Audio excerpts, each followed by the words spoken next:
My name is Scott Peterson with the Northwest Gas Association, and we're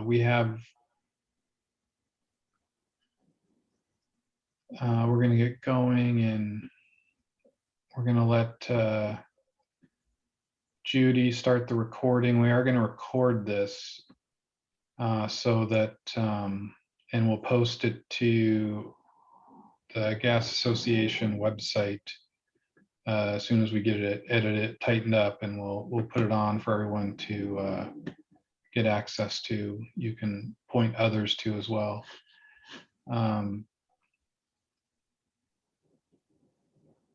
So let's get going.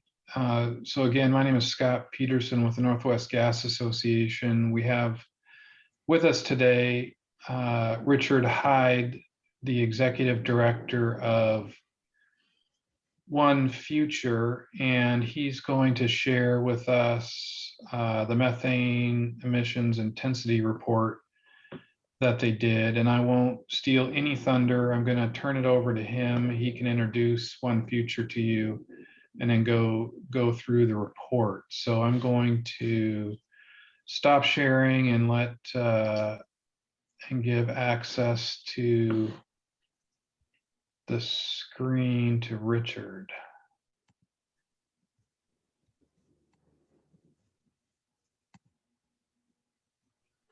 Can everybody take it away, Richard? Okay. Well, thanks, Scott. Thanks, Scott, and thanks to Judy for putting this together. And I look forward to our discussion today. What I thought I'd do is I'll go through kind of the One Future, talk about the reports that we've had, some of the things that we're working on, and then open it up to probably the most important part is any kind of questions that folks have. I know that there's also some of the One Future members on here on our on this webinar, so I appreciate that, the show of support. I am Richard Hyde. I serve as the Executive Director for One Future. I think that Judy said that you guys had access to the bio, so I won't bore you with that, other than to say that I've been the Executive Director, served as the Executive Director since 2016. One Future started back in 2014. But just real quickly, my background is, as bio says, it's primarily in external affairs, working in the state government affairs area in a lot of different states, including some in the Northwest. When I was with Duke Energy, they at the time were in the business of building merchant electric generation power plants, and I was involved in that aspect of working on the team, and actually worked in one in Washington State at what we call Grace Harbor, which is, and I always loved coming to the Northwest, and I always gave the folks in Seattle a really hard time because every time I would go, it wasn't raining. It was a beautiful day. And I kept thinking, oh, you just guys tell everybody it rains all the time just because you don't want us to come. So it's the Northwest is always a special place and a beautiful area up there, and I look forward to visiting it as much as I possibly can. So as I said, One Future started back in 2014, and there were 7 companies at that time, kind of our founding companies, that went to EPA. At the time, the Obama administration was looking to regulate methane emissions. They had just gotten into the Paris Climate Accord for the first time. And we went to EPA and said, you know, we think we have a program that we'd like it to be voluntary, but we think it'll help reduce methane emissions. So we worked with them for about a year and a half or so to kind of the middle part of 2016. And they approved our program, made it a part of the methane challenge that they had already begun at that time. So the One Future program kind of hangs off of EPA's methane challenge program. It's driven primarily because by a concept of a performance-based program. We want to have individual companies to decide how the best for them to determine leaks, prevent leaks, repair leaks. We think that individual companies know their systems better than anybody else, and we don't think that a one size fits all. So having the flexibility to allow the companies to pick and choose the best way for them to approach this, we believe will be most successful. We think that the One Future model has borne that out, and I'll talk more about that in just a few minutes. But the flip side of that is that we firmly believe that in order to have accountability, we needed to set a goal. So we looked around at that time, and there were some academia studies and some studies done by EDF, the Environmental Defense Fund, at the time. They were kind of based on 2012, 2013 data that said, in order for natural gas to be competitive against any fossil fuel in any kind of application, whether it be power gen, whether it be transportation, whether it be direct use, that the methane intensity needed to be 1% or less. So that's how we kind of came up with our goal of 1% by 2025. And then we took that, and one of the things that's unique about One Future from a lot of the other programs is that, and wait a minute, there we go, is that we look at this as an industry issue, not one particular sector's issue. This is something that impacts the whole supply chain. So we have member companies that go away from production to the local distribution level. And we think that's important because we look at this, one is an effort by the entire industry to drive down methane emissions, because we think that's how we're going to be successful. But we took our 1% and we allocated that back to each of the sectors. So each sector has a piece of the 1% goal, and I'll show you that in more detail in just a second. One of the things that about One Future, when folks want to join, we don't set individual company goals.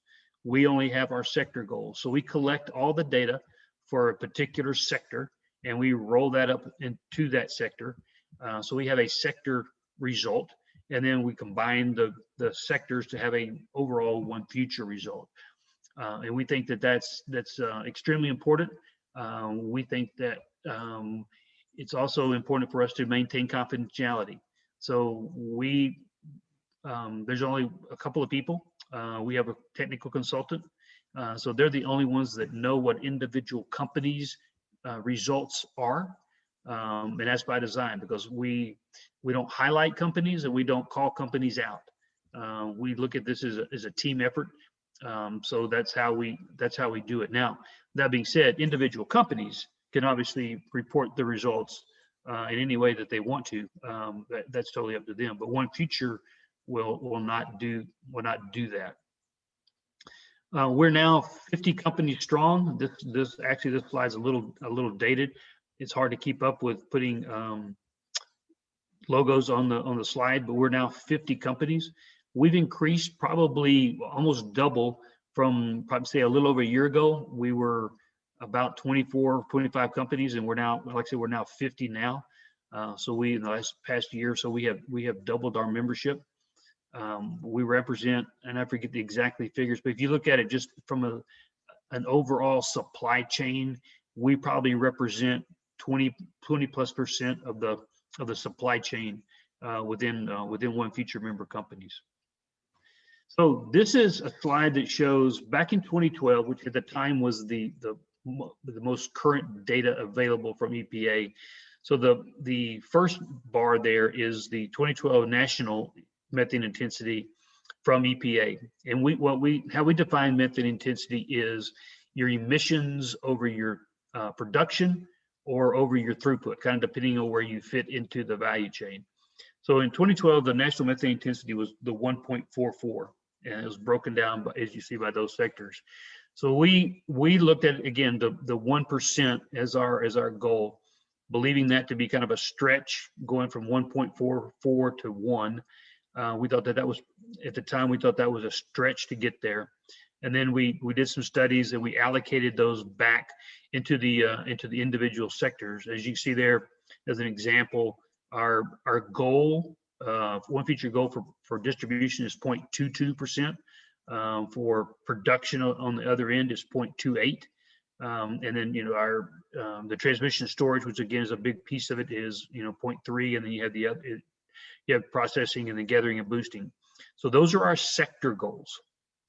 And that is that's our our common denominator of how we do our reports. So we're built on obviously some principles, and one of them is that we firmly believe that natural gas has a foundational role in a low carbon economy. As everything kind of moves to net zero, we think gas still has a role to play, whether it's backing up renewables or whatever the case may be. We think gas is here to stay. But that being said, that only really kind of applies as we take care of our methane emissions and reduce our overall intensity. That's just a must. We have to get up each and every day and really kind of focus on doing that. Or I firmly believe we go the way of coal. And so that's something we work on each and every day. And again, I've already kind of talked about this, but we think that we need to look at this as a value chain approach. If we just focused on production or local distribution or transmission, we're missing the other pieces of the value chain. And unless you look at this through the lens of from the wellhead to the burner tip, you're missing things. So we firmly believe, and the way we designed One Future was to look at it through improvements over the entire supply chain. And we think that any targets that we set, our 1% target, needs to be science-based, transparent, and be meaningful. And maybe even more of an emphasis on the last one now in the current environment that we're in. But we want to make sure that when we do this, that we're wherever it takes us, whatever the goal is, that we're setting something again that's based on science and can stand up, and we can show how we did it. We're not just kind of making up a number. And again, another critical element is that we believe it has to be performance based. As we kind of look at the regs that are going to come out of EPA, we have had some conversations with the EPA, and that's been our message: is we know you're going to you're going to obviously going to regulate it. If you're going to regulate it, it really needs to look a lot like One Future. That it needs to be performance based. It needs to have flexibility built into the system, because we just believe that one size does not fit all. Again, the way you do it in the Northwest is going to be different than the way you do it in the Southwest. Is going to be different than the way you do it in the East, and you've got to take that into account, and you've got to give these companies flexibility, but you also have to give them a goal. I think when we almost as humans, when we have a goal to achieve, we're going to work our rear ends off to get to that goal, and so we think that that's a critical element of it as well. And again, flexibility is the key to all of it. And also, reporting must be transparent. I won't talk about that a little bit more in more detail in just a few minutes, but everything that we do, we try to be as transparent as we possibly can. Because if we don't have credibility in what we're doing, if somebody doesn't believe the numbers that we're posting, then we're really kind of doing this for naught. So that is a big key for us as we move forward in this. So this is we added in the first year our results. So we're a calendar year behind. So for instance, this 2017 results were actually our 2018 report. So just keep that in mind as we move forward, in case I messed that up. So the report year is a year ahead of the data, if that makes sense. So there's the same 1.44 kind of national intensity, our goal. So the first year we reported, we were at 0.552. So we're just a little bit over halfway, already below our goal, which was a little bit of a shock to us. We didn't really know what to expect when we did this. There were 14 companies within One Future at the time, so there's 14 companies that make up these numbers. So as you can see, in almost every case, we were below what our goal was already. So that was very encouraging, and we took that as to say this works, and we kind of just kept plowing ahead. The next year, so this is 2018 data, and this we were at 0.326. That's what the numbers end up adding up to. But as you can see from this, the far left in each sector is the 2025 goal, our prior year, and then the current year that we're in. So we actually even dropped significantly from the 0.552 to the 0.326. And in each case, which I think is even more important, the production went up, or the throughput, again, depending on where you're at, the production or throughput went up in each sector, yet the methane intensity level went down significantly. Again, we just think that proving our case that a performance-based flexible system, where people are, where you have a goal, where you have a target to hit, is actually truly the way to go. And then this is our last year's report. Again, this will be our 2020 report with 2019 data. So we got it all kind of stacked up there. And we were kind of flat year over year in each of our sectors. We were 0.334 versus 326 the prior year. So we were flat, but we went from 17 companies to 24 companies. So we added companies into the report, but still kind of remained flat. So, and then we're working on our report for this year. We'll have it ready for release probably sometime in the latter part of latter part of October, first part of November.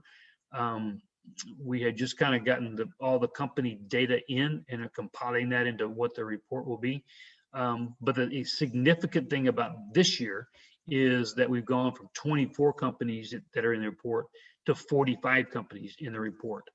And the differential between the 50 members and the 45 is we've had 5 members that joined kind of after we had a kind of a cutoff to receive the data. So that's the reason for the differential there. So we've almost doubled the number of companies in one future, and we'll see where the numbers kind of pan out. So it'll be, and I'll make sure that you guys, especially Scott, I'll make sure that you guys get a copy of the report, and you feel free to circulate that when we announce the numbers. But I'm hoping that we at least kind of stay flat.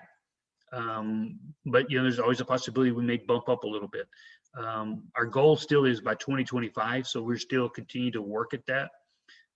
So we'll see kind of where we pan out. I'm not going to really talk about this slide because you guys are probably seeing this ad nauseum. This slide deck is kind of for folks that are not necessarily in the business that much. So I'm gonna pass over that one. Why are we doing all this? Why should we as a natural gas industry care, other than it probably is, we're working to continue our industry moving forward. I think one of the things is we kind of have to have a culture shift. And I think that, being in the industry for as long as I have been, I know that there are a lot of folks out there say, well, this is the way we've done it forever. And why should we change? What's broken? Well, leaks are what are broken, and the methane, as we are beginning to see, has an impact on the environment. And if we don't take care of the things that we can control, then shame on us. So I think one of the things that we have to kind of look at is making a culture shift, and looking at methane emissions through what I'll say 3 different lenses. And one of them is safety. And I would be willing to bet you that each and every company out there, if safety is not your #1 value, it's probably in the top 2.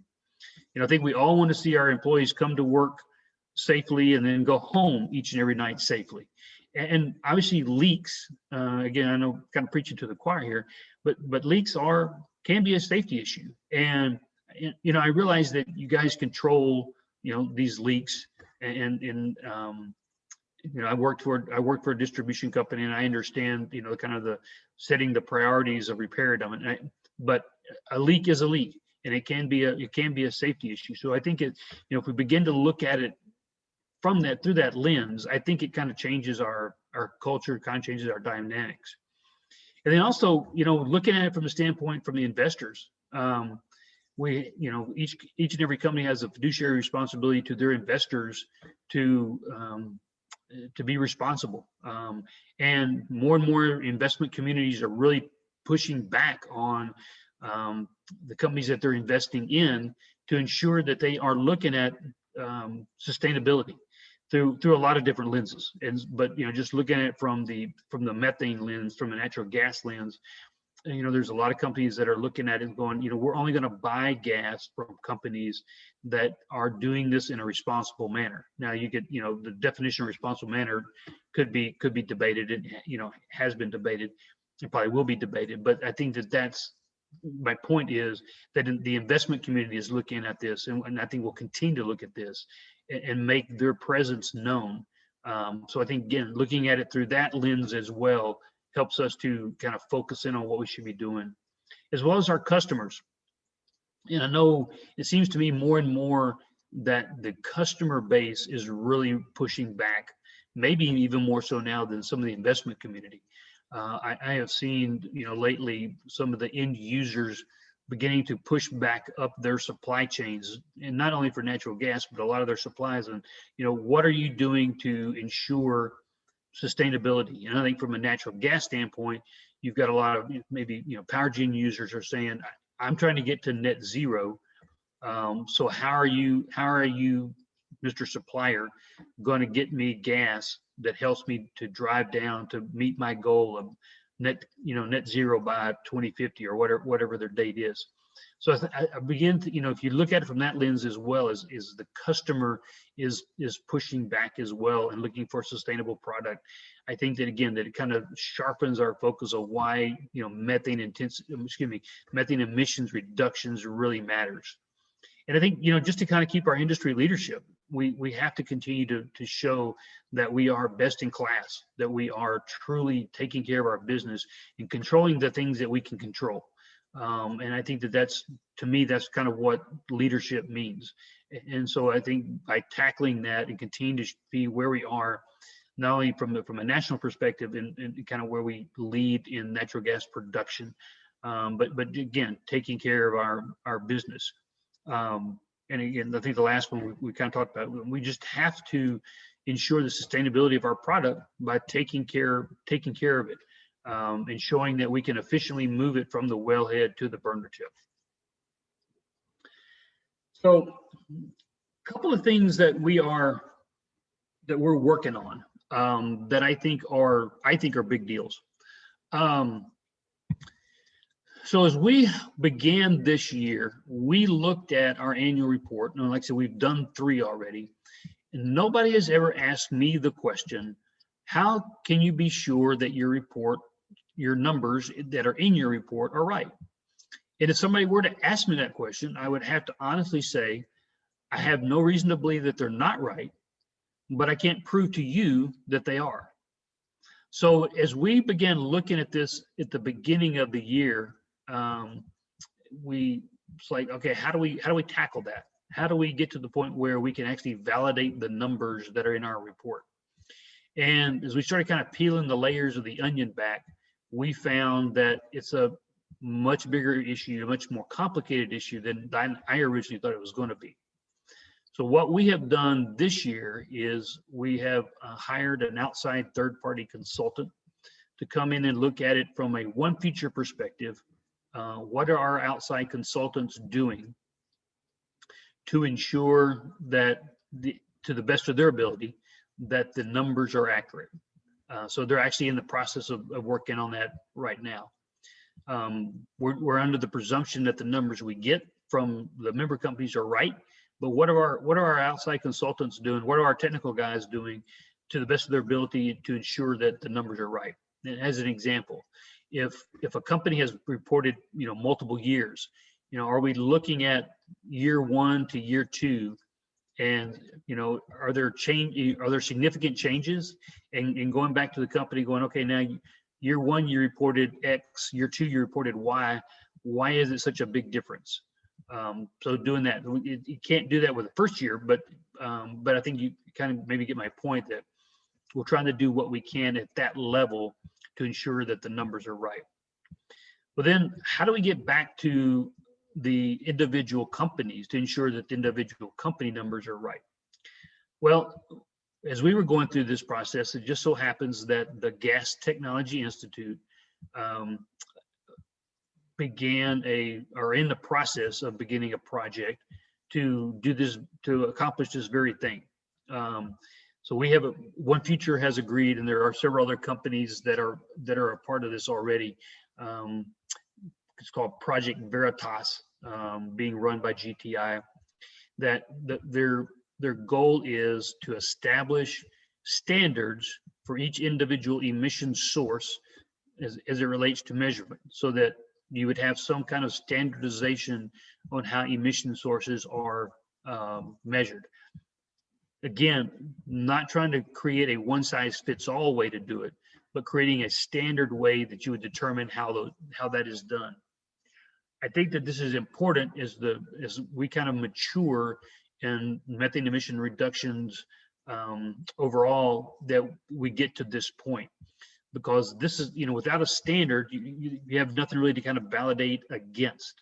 So with these standards, once they are in place, you can have a third party come in and say, Northwest Natural as an example, picking on them, they can come in and say, okay, yes, these guys followed the standards in the way that they measured their data. And also kind of watch, or have a standard way of kind of a chain of custody of how the data is handled internally, so it gets to the point of where it's, in our case, it's given to One Future, so they can say, yes, these numbers are accurate.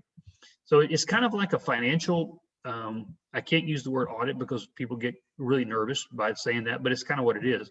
It's an emissions validation that, so we have to get to that point. And I think that this has multiple uses. Obviously, from a One Future standpoint, we will have more certainty and accuracy within our report, or more certainty that the accuracy is there. I think the accuracy is there, but now we'll have a level of certainty that it is there.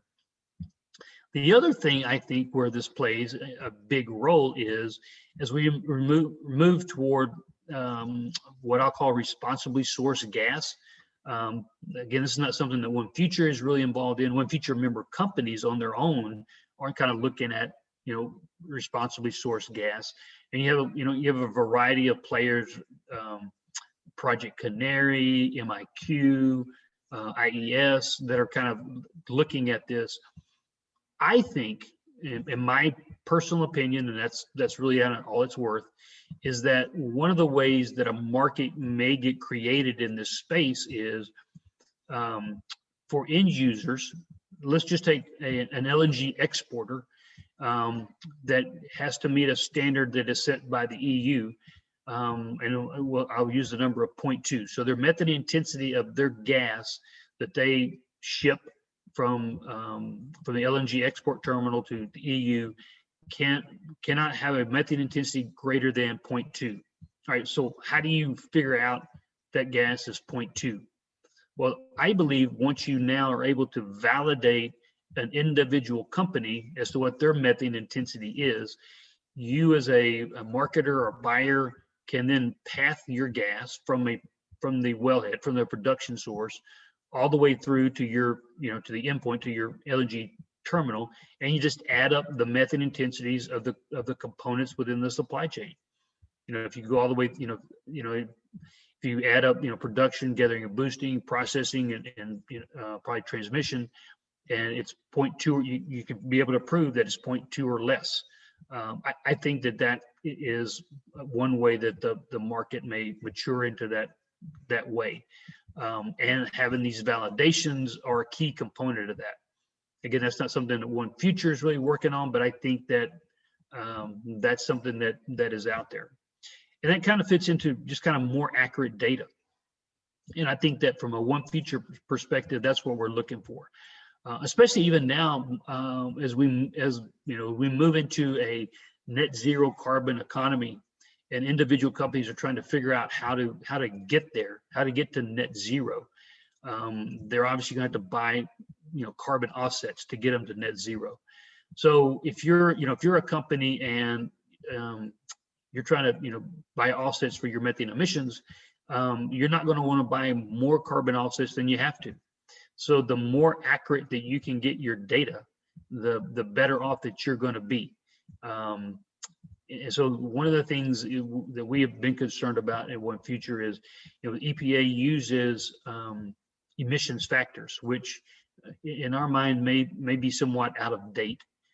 So one of the things I think that may come out of the Project Veritas, though it's not one of the things that they're attempting to do, but they will, with all the data that they are going to have, they will be able to look at the data from companies and the data that from the thing that gets reported to EPA, and try to do a reconciliation to see, are these factors, maybe they are out of date, and then how do we address that? Because I think at the end of the day, we all want accurate data. And one of the ways may be, can you set up standards and protocols and have individual companies design company-specific emissions factors so that they would be, Northwest Naturals may be different from Puget Sound, maybe different than, TC Energy, maybe different than Williams companies, so that they would be specific to you, designed under a standardized protocol that EPA would obviously bless. That's one thing that that could be on the table. And again, it kind of helps us drive toward more accurate data. The predictive analytics is not something right now we're working on because our plate's pretty full with these first two. But what I mean by there is that get to the point, and a lot of you guys are maybe already using this maybe in your one call programs, where you can get to the point to see where if it's a Friday afternoon and you got a call out and you see that it's XYZ company, that they have had a bad history on Friday afternoons of hitting your lines. So you take the necessary precautions to protect your lines. So that's kind of what we're trying to do. Can you take that same theory with all the data that we have and be able to say, as an example there, maybe a pneumatic controller model 1000 after 6 months begins to leak. And so, you decide either I don't want to use that model anymore, or you go, okay, after 6 months, I need to make sure I'm checking that pneumatic controller. So that's kind of what I mean, mean by that. This next one, the NGSI, and I think we've kind of gotten over that hurdle. I think that kind of everybody is kind of coalesced around the NGSI kind of being the standard definition of methane intensity. We worked very closely with those folks. They actually started with One Future's protocol. So about 98% of where they started was One Future, and we tweaked it over time to kind of make sure that we were being as accurate again as we possibly can. So I think we've kind of gotten over that hurdle. We're always looking for new members. Happy to talk to anybody about that. We think that there's strength in numbers. And then the last one, implementing new technology. I think that most of our membership has really kind of done the low-hanging fruit of methane emissions reductions, and now we're kind of moving up the apple tree to reduce emissions. And I think technology is what is going to help us get there. And so one of the things that we try to ensure is that from a One Future perspective, our membership is aware of, as best we can, any kind of new technologies that are available for them to look at, whether it be to repair a leak, to prevent a leak, to detect a leak, whatever the case may be. So we try to make sure that there is a platform available for those discussions to occur, and then individual companies can do with that information what they want to do with. But we firmly believe that technology is a key to us moving forward. It's kind of, I was mentioning earlier, that a one-size-fits-all approach stymies that technology. And we just have to ensure that that technology is still around. So any kind of performance, any kind of regulations we believe that come out of EPA should have a performance-based approach and allow technology to really kind of help us drive towards success. I think I was really kind of encouraged to see EPA do their recent technology expo or kind of workshop that they did. I'm hoping that is a good sign as they kind of finalize their regulation, or finalize their draft of their regulations as they begin to come out, and hoping that shows that they're kind of looking at that same way as we are. Just real briefly, I'll talk a little bit about our structure. So we are governed by a steering committee. So we have, each company has a member on the steering committee. So it's right now 50 members. That committee is what drives our policy. So any decisions that get made go through that committee. Within that committee, I helped institute a board to help on the day-to-day stuff. We just got to be where 50 members was too big to kind of just try to get approvals to do, some administrative things and stuff like that. So we have a board of directors that help us with those type of issues. We then have a technical committee that are the folks that kind of do greenhouse gas reporting, air issues on a day-to-day basis. They're really kind of the heart and soul of One Future. They meet every other week to talk about the issues that are before us, whether it's, is the validation, whether it's our annual report, new technologies that are coming around. We always are looking every year to kind of update our protocol and make sure it's as inclusive as it should be. So they really kind of do the heavy lifting of One Future. We're a little bit different than associations because we don't have staff. I do this part-time. I retired from Southern Company back in 2018. So I do this part-time, and like I said, we have our technical consultant, and then we have an outside consultant that helps us with PR, social media, things like that. And that's it. That's One Future right there. So we really rely on the member companies to do the work, and it's been I think it's a pretty successful model for us. I always look kind of as my job description, kind of as the chief cat herder, and kind of helping us move forward and kind of keep our eye on the ball. So with that, Scott, I think I'm going to stop there and hopefully leave time for some questions of folks that they may have, and I'll do my best to answer those. Yeah. Hey, thanks, Richard. That was excellent. So if people have questions, type them into the chat function, and I'll then prompt Richard with those questions. While you guys are thinking of questions, why don't one question I have, Richard, is as you're talking to potential members, prospective members, new members, what are the issues you're facing? What are the questions they have? Things like that. I think with potential members, a couple of questions I get is what's my goal going to be? Which, like I said, we don't set individual goals. We work as kind of a team. And then I think the other big question is, what's the time commitment that I'm going to have to be a part of this?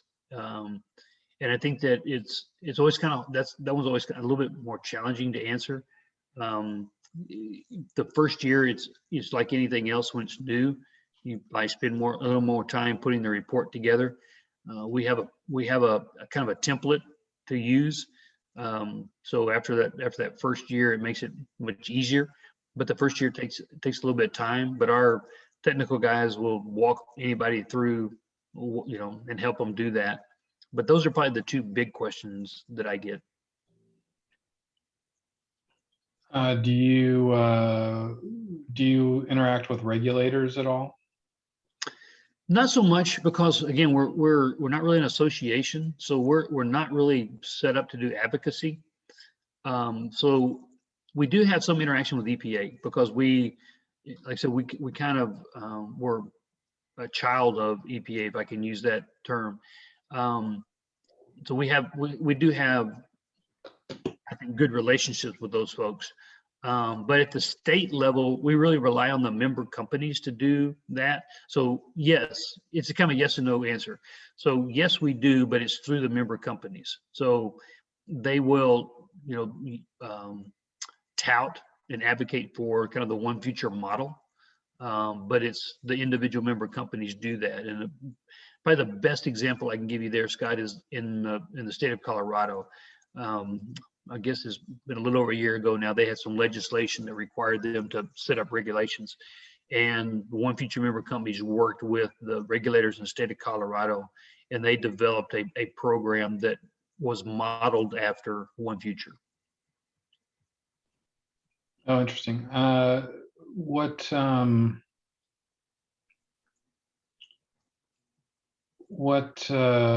did One Future start? What was what prompted its creation? Yeah, back in 2014, the Obama administration was looking at regulating methane emissions.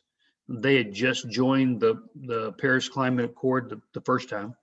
And so they were looking at, they wanted to reduce methane emissions in the neighborhood of 40 to 45%.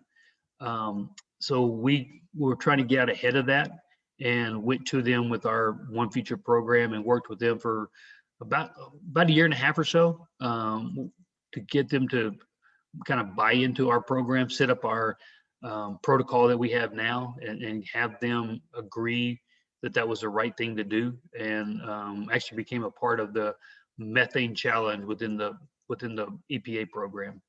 Okay. One question from the group: do you see the application of relief valves for overpressure protection to continue? That's a technical question that I am not qualified to answer. I am not the technical person, so I don't want to mislead anybody on that. So I don't know.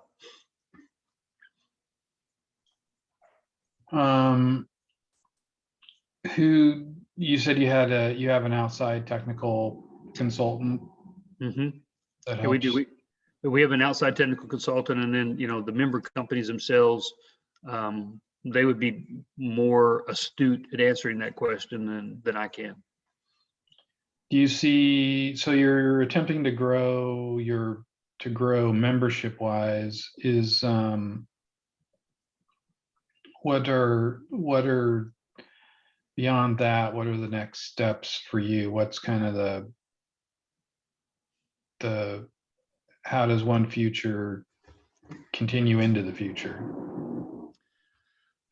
Well, I think that I haven't found a playbook on how to do any of this yet. So we kind of make this up on the fly. And so I think where we go, I mean, we're maturing. I think creating these and developing and these standards on measurement are kind of a critical next step.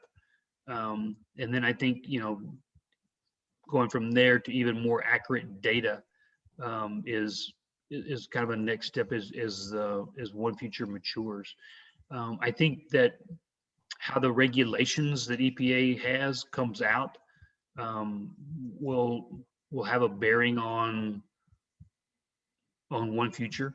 I don't know how it has a bearing, but I can't imagine that it doesn't have some impact.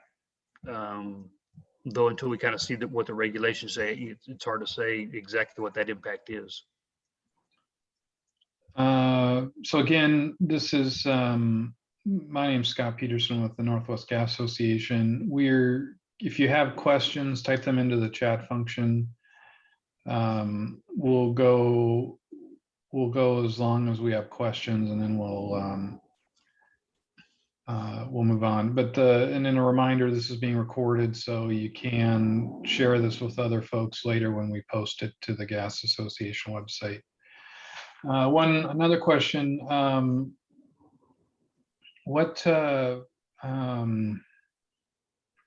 how do your member companies, what's the primary way that they use you? Does that make sense? How they use One Future? Yeah, they take advantage of what you're doing, or is there, I guess another way to put it is, what do they see as your main value add? Sure. So I think couple of them. I think one of them is the sharing of the information. I think that we have found where, we have a conversation with, or we have a vendor and they have a technology. And one of the things that we have found is wherever that application may originally be valuable, let's say it's downstream. As members kind of look at it, they have found by going back to the vendor, so you're midstream, you're upstream person, company, and kind of having conversations with that vendor, like, okay, well, we think if you tweaked it this way or that way, there may be an application for us. So I think the sharing of the information, especially now as we continue to move forward on technology, is a big value add. I think another value add is with the investment community. Early on, we had a lot of conversations with the investment community because as people were putting together, especially sustainability reports, the investment community would come back and, they would want all this information. And companies would go, okay, well, I'll give you that, but we don't think that that's really what you're asking us. So we had conversations early on with the investment community because, it's like a lot of industries, we have a lingo, we have a language, the investment community has a language, and it's, it's like French and English. And so we were trying to work to kind of do that translation of, okay, what is you're trying to, what's the problem you're trying to solve? What information you're really looking for? And let us give you that, as opposed to spending all this time gathering, soup to nuts, and you having to wade through it and try to figure out what you're looking for. So I think that we have done a pretty good job of helping in that regard.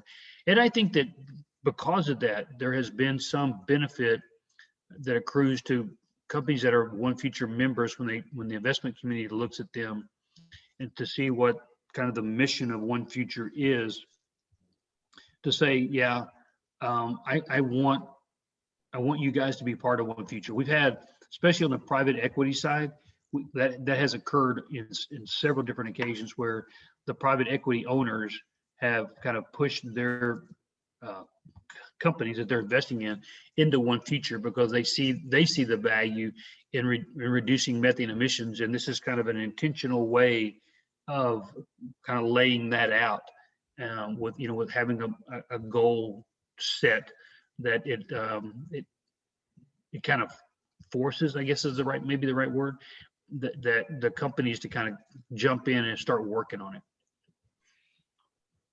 Okay, last question then. So, and what you went through probably is a big part of the answer to this question, but you do have utilities as part of this webinar. When you're talking to prospective members, what is your pitch? What is your pitch? So I always tell people I'm probably not a really good salesman. I don't do cold calls. So I don't call up and say, hey, company X, I think you should join One Future. So it starts with someone reaching out to say, I'd like more information about One Future. So my pitch is simply just more or less what I said today. I mean, I lay out what we're trying to do, what we're trying to accomplish. And if it's a fit for that company, that's great. If it's not, that's great as well. My message to the latter group is if One Future is not a fit for you, I understand that, it's fine. But continue to reduce your methane emissions, because if we as an industry don't do that, we're going to go the way of coal. So I look for members that really kind of reach out to me and are interested in really putting their shoulder to the wheel and working with us, because the one thing I don't want, and we don't have and we won't have, is somebody that just kind of comes on board and rides the coattails. We don't really tolerate that real well. Not that that's been an issue, but it's not something that I'm not looking for. I'm looking for companies that are going to come on board and work to reduce their emissions and work to help everybody else to be successful. So I don't really have so much a sales pitch as I just tell everybody what we're doing, and if it fits for them, great. If it doesn't, okay, but keep doing what you're doing. Yeah, okay, excellent. Well, we don't have any other questions. Again, everyone, you can find a recording. We'll take a day or two to edit the presentation a little bit, but we'll post it to the website. And Richard, we appreciate you taking the time to be a part of this for us, and it was well done, and we'll wrap it up. Thanks, everybody. Thank you. Appreciate the opportunity. All right, take care. Bye-bye.